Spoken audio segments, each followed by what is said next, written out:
नमस्ते दोस्तों। यूपीएससी अखाड़ा में आपका स्वागत है। दोस्तों, लास्ट ईयर हमने काफी बच्चों को गाइड किया था, जिसमें से फाइनली 44 सेलेक्ट हुए थे एचसीएस के अंदर। इस बार भी हम लगातार अपनी मेहनत कर रहे हैं ताकि मैक्सिमम बच्चे जो हमसे जुड़े हैं उनका सिलेक्शन हो पाए। तो आज की वीडियो में मैं आपको बताऊंगा कि जो लास्ट ईयर आपका एचसीएस का प्रीलिम्स एग्जाम हुआ था, उसमें हिस्ट्री के और जो कल्चर के क्वेश्चन है उनका सोर्स क्या था। देखो, पहले हम साइंस का भी डिस्कस कर चुके हैं, है ना। तो क्योंकि एक्चुअली जो एचसीएस का पेपर है उसके अंदर साइंस, ज्योग्राफी और हिस्ट्री इनके 20+ क्वेश्चन आते हैं हर एक सब्जेक्ट से। और ज्योग्राफी का फिर भी आप मैनेज कर लेते हो, हिस्ट्री और साइंस बच्चों को काफी डिफिकल्ट लगता है। अगर मैं आपको ये बता दूंगा कि क्वेश्चन कहाँ से आए थे और उनको कैसे अप्रोच करना था, तो कहीं ना कहीं आपका जो डर है वो थोड़ा कम हो जाएगा हिस्ट्री और साइंस को लेके। साइंस का मैं ऑलरेडी डिस्कस कर चुका हूँ, इस वीडियो में हम डिस्कस करेंगे जो हिस्ट्री के क्वेश्चन थे वो कहाँ से आए थे, उनका सोर्स क्या था और कैसे आपको उनको अप्रोच करना चाहिए था। तो देखो, पहला क्वेश्चन ये था, in the context of Quit India movement which of the pair mentioned below is are match properly. तो ये क्वेश्चन आपका जो था स्पेक्ट्रम था, जो मॉडर्न हिस्ट्री की स्पेक्ट्रम है वहां से आप इसको सोल्व कर पाते हैं। देखो, वैसे तो अगर आपको सारी चीजें पता है तो बहुत अच्छी बात है, लेकिन मैं आपको आज कुछ तरीके बताऊंगा कि मैच द फॉलोइंग हो गया, या कुछ क्वेश्चन होते हैं जिनमें आपको अगर एक या दो स्टेटमेंट पता है ना आपको, तब भी आप उस क्वेश्चन को सोल्व कर पाओगे। और एग्जाम में बहुत कम चांस होंगे कि एब्सोल्युटली आपको सारी चीजें पता होंगी। तो हमें एब्सोल्यूट नॉलेज पे नहीं जाना है, हमें अपने तरीके लगाने हैं ताकि हम क्वेश्चन को सोल्व करें और हम एक मार्क्स गेन कर पाए। अब ये क्वेश्चन देखो आप, इसमें आपके बहुत सारी चीजें हैं, ठीक है। लेकिन आप ये देखो कि जो उषा मेहता है उन्होंने क्या किया था, रेडियो स्टार्ट किया था। ये बेसिक कॉमन चीजें पढ़ते हैं, ठीक है। तो क्लैंडस्टाइन रेडियो ब्रॉडकास्ट स्पेक्ट्रम में साफ दे रखा है ये। तो आंसर आएगा आपका ए या फिर डी में से। अब ये तो श्योर है, ठीक है। अब ये देखो, जो चिट्टू पांडे है ना, उनकी उन्होंने क्या की थी, पैरेलल लोकल गवर्नमेंट चलाई थी, ना कि लेबर अनरेस्ट किया था। तो ये सी गलत हो गया, ठीक है। तो ये गलत हो गया और ये गलत हो गया। अगेन वापस ऑप्शन ए और डी में हम फंस रहे हैं, ठीक है। अब अगर ये गलत है यहाँ पे, क्योंकि यहाँ पे तो है नहीं इसका, चिट्टू पांडे तो क्या था, running labour independent local government था। तो ये केटी भशन इनका क्या होगा, ये भी गलत हो जाएगा क्योंकि ये करेक्टली मैच नहीं है। तो बी भी गलत होगा। अब देखो, बी इसमें गलत है और अब आपके बच क्या गया, केवल ए और डी। तो आंसर आ जाएगा डी। तो अब बस मेरे को ये दो पता थे, उषा मेहता ने रेडियो किया था और चिट्टू पांडे ने गवर्नमेंट चलाई थी लोकल। बाकी मेरे को नहीं भी पता है, तब भी मैं इस तरीके से इस क्वेश्चन को सोल्व कर पाता। और अगर चारों पता है तो ठीक है ना। वो सोर्स इसका था मॉडर्न हिस्ट्री का, आपका जो स्पेक्ट्रम की बुक है वहां से। अब नेक्स्ट क्वेश्चन देखो, ये जो आपके शाहजहां के टेन्योर के बारे में बता पूछ रखे, क्या क्या उन्होंने एक्टिविटीज कहाँ कहाँ की थी।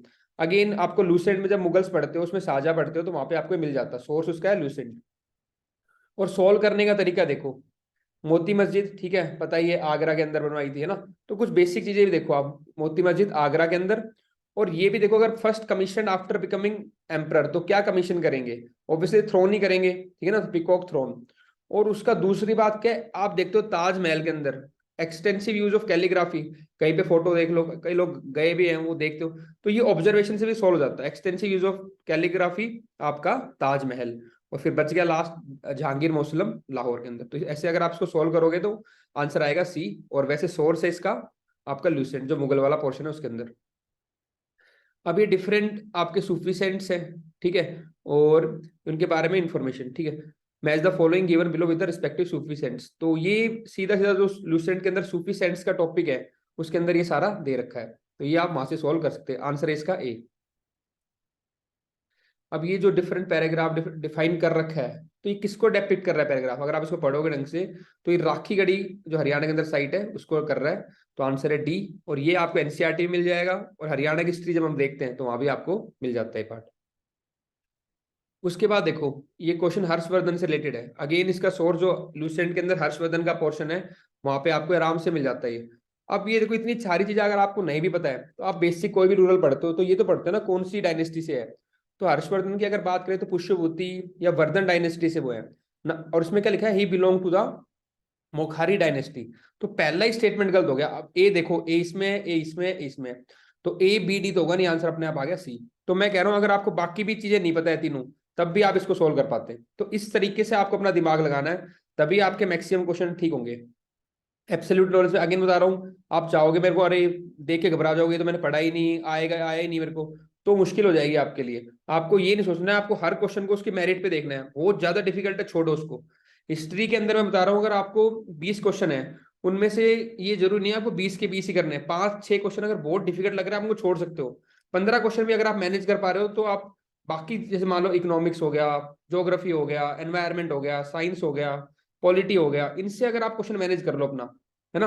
हिस्ट्री के और साइंस के अगर 3 4 5 क्वेश्चन बहुत डिफिकल्ट लग रहे हैं तो आप उनको इजीली छोड़ सकते हो, कोई दिक्कत नहीं है। उसके बाद भी आप कट ऑफ इजीली क्लियर कर लोगे। अब बच्चे करते क्या, 3 4 क्वेश्चन डिफिकल्ट मान लो देख लिया हिस्ट्री का, और फिर अगली बार पूरा साल भर साल हिस्ट्री पढ़ते रहेंगे, बाकी सब्जेक्ट को निगलेक्ट करते हैं। ऐसे नहीं करना चाहिए, हमें अपनी तैयारी में बैलेंस रखना चाहिए। देखो बैलेंस वर्ड बहुत जरूरी है ना। आप चाहे प्री और मेंस का हो, चाहे ऑप्शनल और जीएस का हो, चाहे डिफरेंट सब्जेक्ट्स हो, सब में बैलेंस करके चलना है हमें, है ना। एक पर्टिकुलर सब्जेक्ट को बहुत ज्यादा नहीं पढ़ना है, बाकी सब्जेक्ट को भी ध्यान रखना है। नेक्स्ट देखो, arrange the following temple construction in the chronological order. तो मोस्ट एंशियंट से रिसेंट तक बनाना है आपको। तो अगेन जब आप लूसेंट में पढ़ोगे, अच्छा ये रूलर है, ये यहाँ पे था, तो उसके आर्किटेक्चर क्या थे, तो अगर वो लूसेंट की क्रोनोलॉजी से आपने ढंग से पढ़ा है तो आप इजीली इस क्वेश्चन को करते, और इसका आंसर है आपका बी। ठीक है, क्योंकि जो टेम्पल्स ऑफ पट्टाडकल ये बने ना, ये बहुत अराउंड 7th 8th सेंचुरी काफी पहले बने हुए थे। तो उस तरीके से आप चैप्टर को पढ़ते हो आखिरी, है ना, तो फिर उससे आप सोल्व कर लेते इसको। नेक्स्ट है आपका लिस्ट 1 को लिस्ट 2 से मैच करना है। ठीक है, अराका माइडू, टोलका पीएम। अब अगेन देखो, मैं मान रहा हूँ सारी चीज सबको नहीं पता होती, सोर्स तो उसका लूसेंट्स में भी है और एनसीईआरटी भी है, लेकिन जो बच्चा थोड़ा बहुत ही पढ़ता है उसको इतना तो पता होता है कि जो टोलका पीएम है वो क्या एक तमिल ग्रामर है। अब बी को 4 से मिलाओ, बी को 4 केवल एक ही ऑप्शन में आ रहा है बस, देखो, और अपने आप आंसर आ गया ए। तो इस तरीके से आप मैच द फॉलोइंग में दिमाग लगाओ अपना। अगर आपको चारों में से एक भी पता है ना, पहले उसको मिलाने की कोशिश करो, और मोस्ट ऑफ द टाइम उसी से आपका आंसर आ जाएगा। तो देखो मेरे को इसमें एक ही पता था बस, टोल का पीएम तमिल ग्रामर है, बी का 4, और उससे मेरा आंसर आ गया, है ना। सोर्स लूसेंट और एनसीईआरटी है। लेकिन सोल्व बात ये नहीं है आपकी क्वेश्चन आपको सारा आ रहा है नहीं आ रहा, आपको यहाँ पे सीखना है कि क्वेश्चन को सोल्व करने का तरीका क्या है।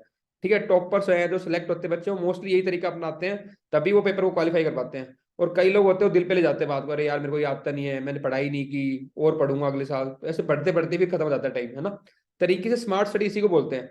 स्मार्ट स्टडी के साथ साथ smart application of mind in the paper, वही बहुत जरूरी है।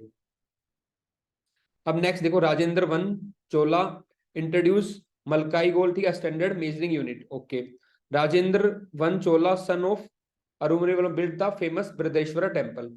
अब ये दोनों स्टेटमेंट आ गई आपके सामने एग्जाम में, ठीक है। अब फर्स्ट पता हो नहीं पता हो, लेकिन ये तो लूसेंट में दे रखी है सेकंड स्टेटमेंट, और हम पढ़ते भी हैं कि भाई जो बृहदेश्वरा टेम्पल है कॉमन टेम्पल है, किसने बनाया, राजा वन ने बनाया था, तो इसने तो नहीं बनाया, ठीक है ना।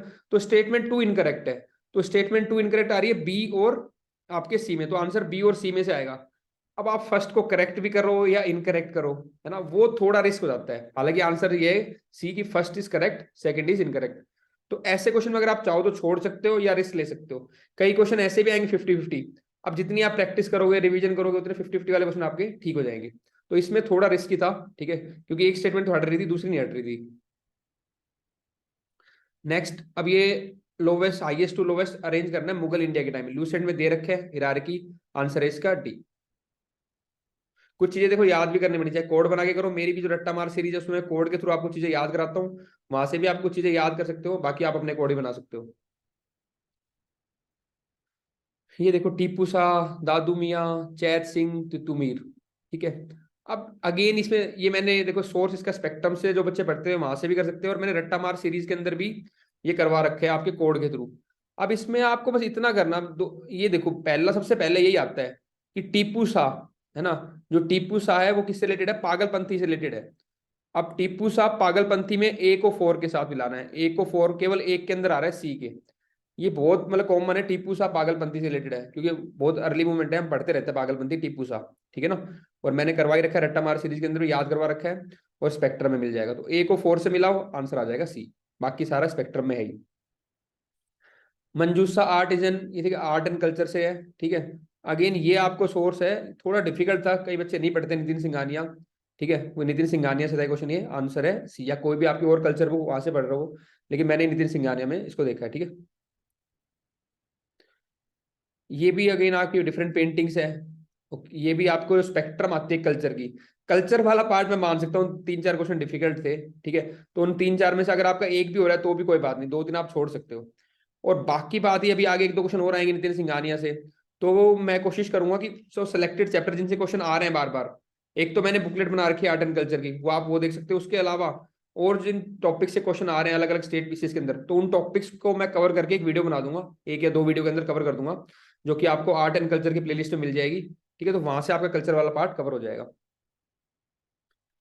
Again leaders who served more than once, है ना, तो डिफरेंट अपेंडिक्स में दे रखा है अलग अलग कांग्रेस के लीडर, ठीक है, जो प्रेसिडेंट थे आईएनसी सेशन के, तो स्पेक्ट्रम से आपको ही मिल जाता। Which among the following were the women Adiyar saints, तो ये अडेयार सेंट्स का एनसीईआरटी आपकी जो क्लास 12th की है वहां से आपको मिल जाता है। आंसर है इसका C, ACNE। Which statements are correct about the cotton plantation in India in 19th century, तो कॉटन प्लांटेशन अलग अलग स्टेटमेंट्स हैं, ये आपको स्पेक्ट्रम जो मॉडर्न हिस्ट्री की है वहां से मिल जाएगा। Sanchi copper plate inscription, different inscription है, लूसेंट के अंदर सारे इंस्क्रिप्शन दे रखे हैं ये, तो आप वहां से इसको कवर करते हैं। आंसर है इसका ए।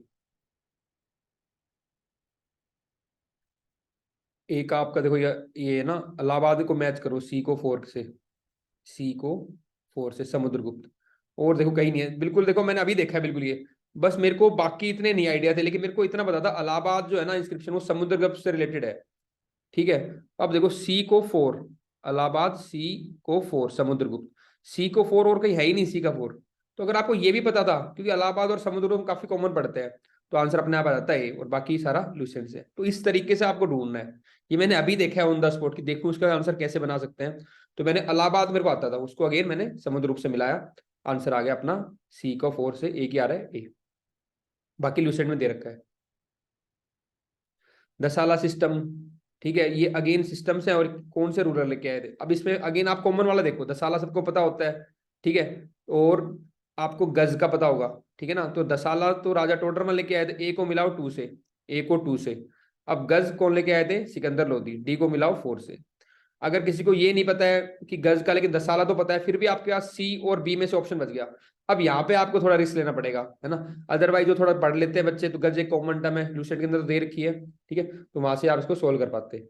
लेकिन फिर भी मैं कह रहा हूँ जो थोड़ा बहुत ही पड़ेगा वो 2 ऑप्शन तो एलिमिनेट कर लेगा, और जिसे थोड़ा अच्छा रिवाइज करा हुआ है, जिसका तुक्का ठीक लग जाएगा, वो उसका आंसर और ठीक हो जाएंगे। एक दो तो मैं मानता हूँ, ऐसा नहीं, सभी नहीं कह सकती एब्सोल्यूट, मान लो कई, जैसे हम भी, मैंने काफी 5 बार यूपीएससी का प्रीलिम्स क्लियर किया है, 2 बार हरियाणा, 2 बार आरएस, एक फॉरेस्ट, तो 10-11 मेंस मैंने भी लिखे हैं। तो मैं भी कहता हूँ कि भाई ठीक है, सारे फर्स्ट राउंड के अंदर मैं 100 में से 35 क्वेश्चन 40 कर पाता था, उसके बाद मैं कुछ कैलकुलेटर लेता था, कुछ मैं तुक्के ही मारता था, यार ये हो सकता है, मतलब वो कैलकुलेटेड गैस होता है एकदम से, हमने कहीं ना कहीं सुना होता है, या कोई कॉम्बिनेशन हम सेट करते हैं उसके अंदर, यार ऐसे करो, या इसको कोई एलिमिनेट करते हैं, तो उसमें भी काफी क्वेश्चन हमारे ठीक होते थे, और प्रीलिम्स आराम से निकल जाता था। मातानी पिचीडी, ठीक है, अगेन डिफरेंट पेंटिंग्स है। अब इसमें भी देखो सोरा और फाड़ कॉमन है, फाड़ राजस्थान से मैच करो, सोरा उड़ीसा से, ये नितिन सिंघानिया से है, तो ये चैप्टर मैं आपको करा दूंगा, कोशिश करूंगा, है ना, टाइम निकाल के, फिर कर जो नितिन सिंघानिया के इंपॉर्टेंट चैप्टर है उनकी एक वीडियो बना दूं, तो अगर आप इसको मैच करते तो आंसर आ जाता ए, कल्चर का पार्ट है आपका, सिंघानिया से इसको कवर कर सकते थे, नितिन सिंघानिया कल्चर की बुक है जो। हालांकि बुक काफी मोटी है, मैं ये रिकमेंड नहीं करूंगा कि आप सारी पढ़ो उसको, लिमिटेड चैप्टर है जो आप चाहो तो पढ़ सकते हो उसमें से। अब name of variety with the units, ठीक है, तो अगेन ये भी नितिन सिंघानिया था, ठीक है, तो आंसर है इसका ए। थोड़ा डिफिकल्ट है, नहीं पढ़ते कई बच्चे, तो इस क्वेश्चन को आप छोड़ भी सकते थे। मैं अगेन बता रहा हूँ, हिस्ट्री के सारे क्वेश्चन नहीं भी हो तो कोई दिक्कत नहीं है, बाकी को मैनेज करना अच्छे सीखो। इसमें अगर 20-22 क्वेश्चन आ रहे हैं, तो 15 से ऊपर अगर हो रहे हैं तो भी काम चल जाएगा अपना, 15-16, 5-6 क्वेश्चन छोड़ सकते हैं, कोई दिक्कत नहीं है। Consider the following events in the history of event, अब इसको क्रोनोलॉजिकली लगाना है, तो लूसेंट में हम क्रोनोलॉजी पढ़ते हैं, डिफरेंट रूलर्स पढ़ते हैं, पल्लवा, गो, चोला, परथिया, तो वहां से आपका ये सॉल्व हो जाता है, आंसर है इसका सी। अब इसको भी क्रोनोलॉजिकली ऑर्डर में करना है, डिफरेंट हम पढ़ते हैं स्पेक्ट्रम से, ये आप इजीली इसको कर पाते हैं। इन द लेटर वैदिक period the term Bali denoted, तो इसका आंसर है बी, टैक्स, ठीक है, लूसेंट से था ये आपका। अष्टपादा, ये ठीक है, इसका आंसर है सी, गेम ऑफ चेस है, एनसीईआरटी से हो जाता है आपका ये। अब डीके कार्वे, ये लिस्ट है, उसको मैच करना है, ठीक है। अब देखो इसमें भी मेरे को देखने में लगा काफी डिफिकल्ट है ये, है ना, लेकिन एक चीज मेरे को पता था, डीके कार्वे वुमेन एम्पावरमेंट के लिए काम करते थे। ए को मिलाओ 4 से, ए को 4 केवल बी में आ रहा है, आंसर आ जाएगा बी। इस तरीके से आपको आंसर ढूंढने, देखो तो आपको एक, क्योंकि आप स्पेक्ट्रम पढ़ोगे वहां पे आराम से मिल जाएगा, वो डीके कार्वे क्या करते हैं, वुमेन एम्पावरमेंट के लिए काम किया था, बस ए को मिलाओ, इससे आंसर आ जाएगा आपका। अब ये टाटा टोप्पे के बारे में, ठीक है, सारी स्टेटमेंट ठीक है, 1 2 3 4 स्पेक्ट्रम्स जो आपकी मॉडर्न हिस्ट्री की है वहां से हो जाता। ठीक है, ये हमारी टेस्ट सीरीज जो आप ज्वाइन कर सकते हो। इससे पहले देखो मैं आपको ये बात बताता हूँ, अब हमारा कंक्लूजन क्या निकला है। हिस्ट्री में जो मिनिमम एफर्ट करना चाहता है वो ऐसे करे, सबसे पहले अपनी मॉडर्न हिस्ट्री उठाए और वो उसको कवर कर ले स्पेक्ट्रम से। ठीक है, उसके बाद किसके पास और टाइम है तो अपनी एंशियंट और मिडिवल करे वो ल्यूसेंट से। तो ये तो हो गया एक कंप्लीट एंशियंट मिडिवल मॉडल। फिर भी अगर आपके पास टाइम बचता है तो आप कुछ चैप्टर्स कर सकते हो नितिन सिंघानिया से कल्चर के, है ना, लिमिटेड। जैसे पपेट आपकी पेंटिंग्स का हो गया, क्राफ्ट्स का हो गया, एक दो और चैप्टर जो आर्किटेक्चर का हो गया, मतलब कुछ लिमिटेड चैप्टर भक्ति मूवमेंट्स के हो गए जैसे, वो आप नितिन सिंघानिया से कर सकते हो। फिर भी अगर और टाइम बच रहा है तो एनसीईआरटीज अपनी, है ना, जो आपकी रेलिवेंट है एंशियंट मिडिवल मॉडर्न की एनसीईआरटीज, वो आप कर सकते हो। तो इस तरीके से आपको चलना है अपना हिस्ट्री कवर करने के लिए। बस लास्ट में मैं आपको क्वेश्चन यही कहूंगा कि बहुत ज्यादा टाइम नहीं देना हिस्ट्री को। एक जो लिमिटेड, ठीक है हमारे पास इतना ही टाइम है, बाकी सब्जेक्ट को भी इग्नोर मत करो, उनको बैलेंस करके चलो। क्योंकि यहाँ पे 20 में से 15 क्वेश्चन तो आप इजीली मैनेज कर लोगे, 5 क्वेश्चन बहुत डिफिकल्ट आएंगे, है ना। उनको अगर छूट भी जाए तब भी कोई दिक्कत नहीं है, अगर उनमें से एक दो मैनेज हो जाए तब भी हमारा काम चल जाएगा। लेकिन बहुत ज्यादा ओवर एम्फेसाइज नहीं करना हिस्ट्री के ऊपर। एक बेसिक पढ़ लो एंशियंट मिडिवल मॉडर्न अपने एक पर्टिकुलर सोर्स से, और उसके बाद बाकी सब्जेक्ट्स पे एम्फेसाइज करो। ये मैं टेस्ट सीरीज की बात कर रहा था यूपीएससी अखाड़ा ऐप के ऊपर। आप इसको ज्वाइन कर सकते हो, कोई दिक्कत हो आप इस नंबर पे बात कर सकते हैं 9310521990 पे। यूपीएससी अखाड़ा.com पे भी ज्वाइन कर सकते हो। इस टेस्ट सीरीज के अंदर 8 टेस्ट हैं आपके जो सब्जेक्ट वाइज है, और 7 टेस्ट जो आपके हैं वो फुल सिलेबस के हैं। तो 15 टेस्ट की कंप्लीट टेस्ट सीरीज है आपकी एचसीएस प्रीलिम्स के लिए। और कोई दिक्कत हो आप इस नंबर पे व्हाट्सएप या टेलीग्राम कर सकते हो। All the best, thank you.